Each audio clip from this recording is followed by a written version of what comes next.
நிக்கிதாவை இயக்கியவர்கள் யார்?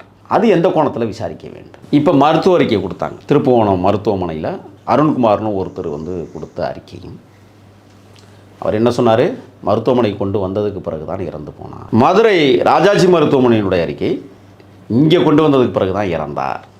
முரண்பட்ட தகவல்கள் அங்கே இருக்குது. அப்போ எதையோ யாரையோ காப்பாற்றுவதற்கு இவ்வளவு முயற்சிகளை இவர்கள் எடுக்கிறார்கள். இந்த வழக்கில் ராமச்சந்திரன் என்கிற ஓட்டுநர் அப்ரூவராக மாறியிருக்கிறார். சரிங்களா? அப்போ அஜித்குமாரை இவர்கள் நகைக்காக அடித்து கொன்றார்களா அல்லது பணத்திற்காக அடித்து கொண்டார்களா என்கிற கேள்வி இன்றைக்கு எழும்பி இருக்கிறது. அதில் நகை என்பது இதுவரை வெளிச்சத்திற்கு வரவில்லை, எந்த விசாரணையிலையும் வரல. அப்போ இது பணத்திற்காகத்தான் நடைபெற்றிருக்கிறது. பணம் எப்படி, எதற்காக? அந்த 232 கோடியை அந்த கோயிலுக்குள் கொண்டு போய் பதுக்கிய அமைச்சர் யார்? எதற்காக அந்த பணத்தை பதுக்கினார்கள்?